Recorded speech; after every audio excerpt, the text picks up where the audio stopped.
Within 60 seconds, I know that your attention is limited as an audience. So I need to be constantly evolving, moving, and shifting as a storyteller. I need to throw stuff at you that you don't necessarily expect so I can capture the maximum amount of your attention span.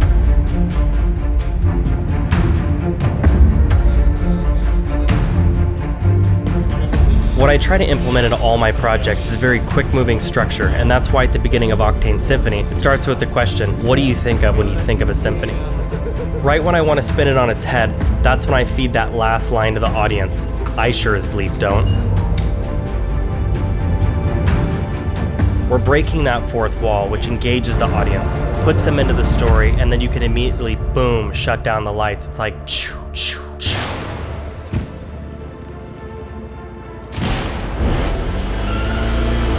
So invested at this point because I've hooked you with that question. You're so invested that you can't not pay attention. You want to know what's coming because something is coming. Let's flip those because we're going to start with violin. I'll be able to show you. Jonny posted saying I had a personal project, was looking for a producer, and I just couldn't pass it up. It seemed like the perfect time to just try to team up with Jonny. We started talking about how we were going to execute, the exact plan, how many days we were going to shoot, what locations we were going for, and we just meshed really well and then just jumped right into it from there.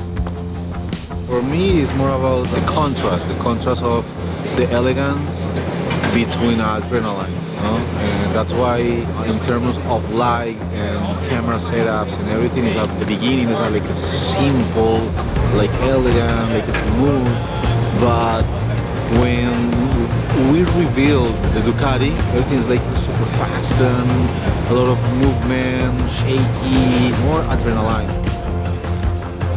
It was originally a spot for a Porsche 911 or a Lamborghini, and it quickly evolved this year into working with Tom and Ducati in a way that I had never previously thought of. You know, when I think of my childhood and my upbringing, bikes were such a large part of it, and it's only natural that bikes made their way into this film. So working with Tom was a no-brainer. Yeah, look at the lens, and then it just... We were first in our preliminary talks, we were talking about using my Ducati, which is a Panigale, a V4 Panigale. And as the talks got more serious and Ducati got involved, then we used the V4 Ducati Street Fighter, which I had never ridden before. But I knew the platform was very similar to the V4 Panigale that I have. And I thought the bike was awesome. There was so much support from all the partners of this project. Ducati, Alpine Star, Arai Helmets, Red Digital, they really all made this project happen.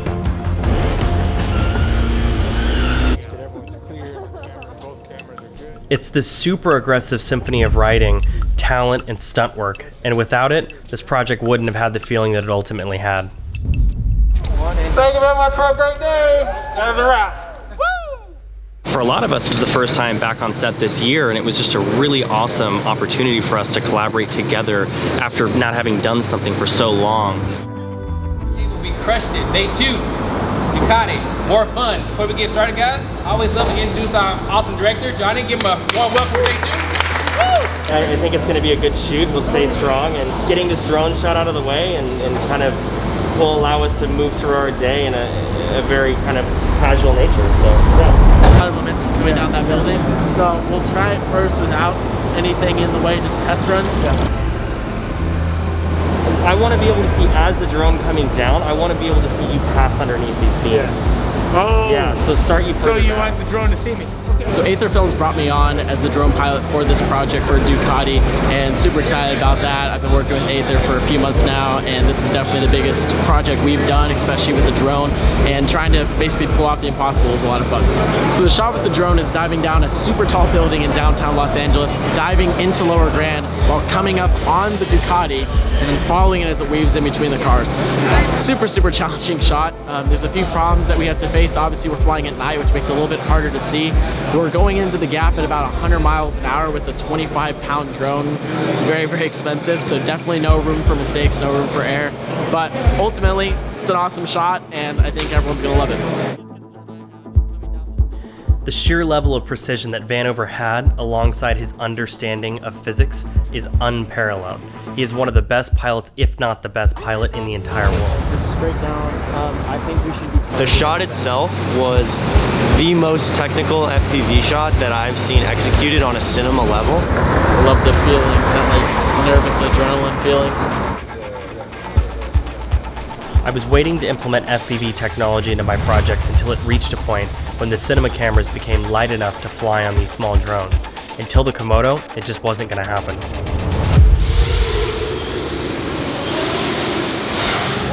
Oh, that makes me nervous.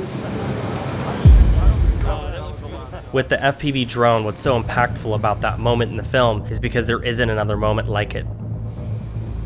Once I saw the rehearsal and saw how long it was going to take, what we did is we started the drone and then we started the background drivers. We had a countdown from 10. Drone action, and then 10, 9, 8, and the driver started on 10. Drone's going up.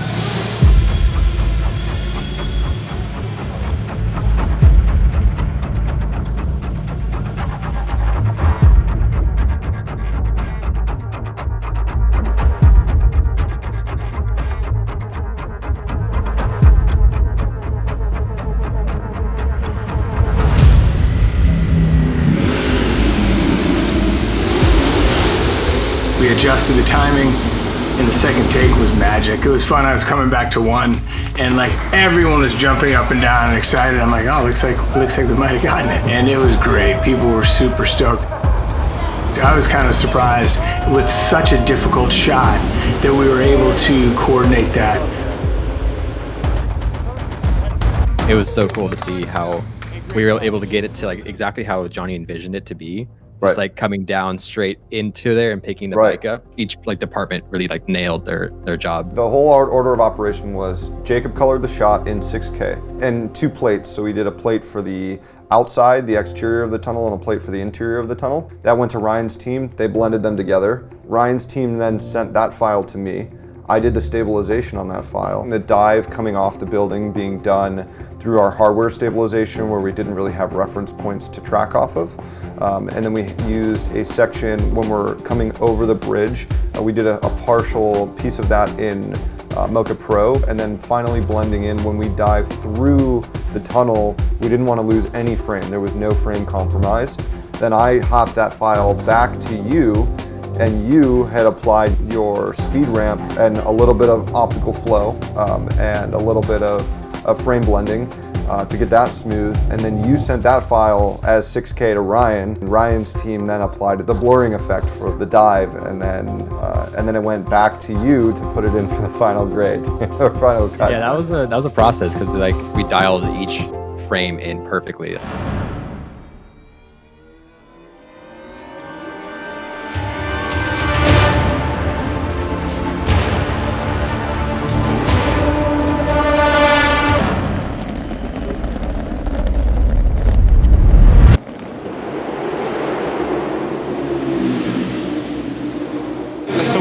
Put the mics where the sound is going to be coming out, and I know that sounds like a no-brainer, but that's what we're doing. So we've got the DPA 4061 with a Bumblebee here, and we're going to just go for it. The core idea of Octane Symphony was this idea of sound and how visceral the experience is to ride one of these Ducatis. Sound was the most important aspect of the entire project. Without it, the story would never work.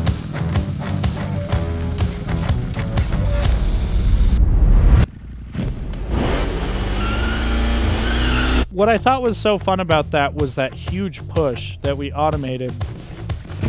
That. Boom! And there was a lot of fun moments in here that we played with automation like that, where it was just like that one sound that was just like boom, you know, and I wanted it to feel very like popping out of the screen kind of a thing. So this is the stuff that Doug ended up adding in, I think was some of the stuff I captured as well.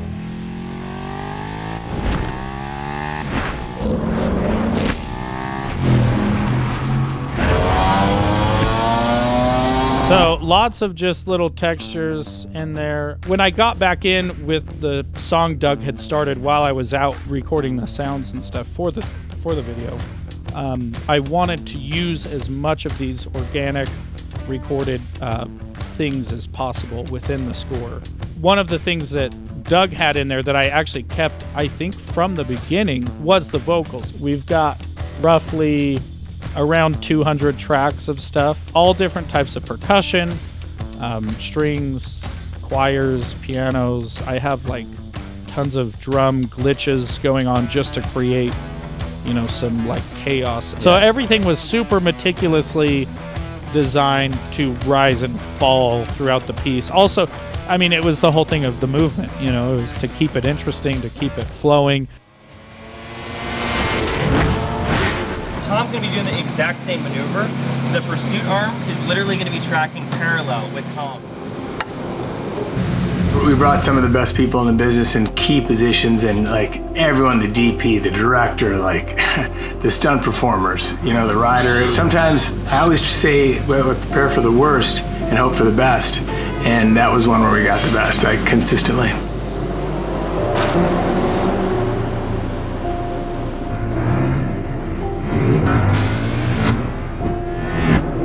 To really put people on that bike, I needed to put cameras on it.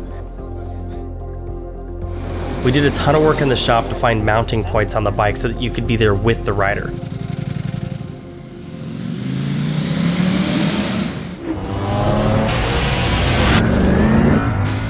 Yeah, then we're almost done with it.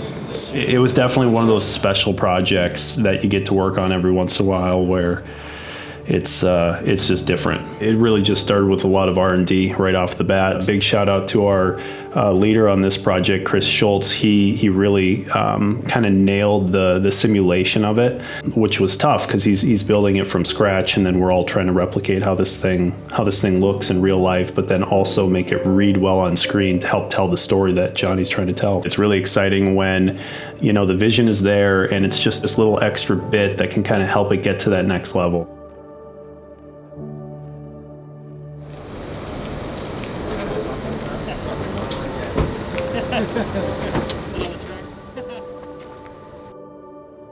Tapping into the adrenaline rush of what it's like to ride one of these bikes is what this project was all about. And that sense of immersion would only ever become a reality through doing these stunts for real at very high speeds. That's when you have to start to think out of the box and say, okay, where am I going to put this camera that people haven't in the past? Yeah, working with Johnny Mass was awesome. Like, he called me up and he said, Tom, I have this idea. From the moment he described it to me, I'm like, this is something I should have done 20 years ago. And I jumped on board like, yeah, sure, when are we gonna shoot? He said, it's gonna be dangerous, you're gonna have to ride fast. Rarely do I get to be unleashed like that guy was and just do speeds like we did. Usually we cheat things.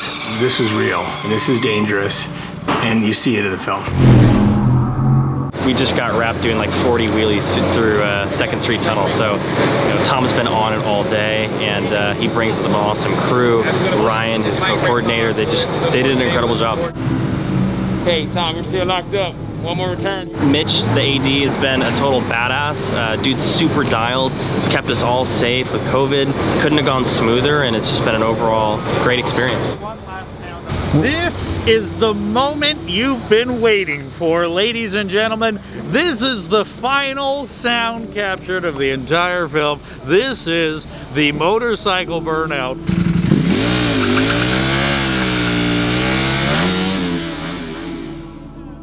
So I just want to say thank you to the whole entire crew that's been a part of this production and really brought my idea to life and served as true collaborators, because, you know, as we speak, as I do this interview, it's, you know, 5 a.m. We've been shooting since, you know, 7 p.m. the previous day, and, you know, everybody's working their ass off and putting in the hours, and, you know, thank you for the bottom of my heart.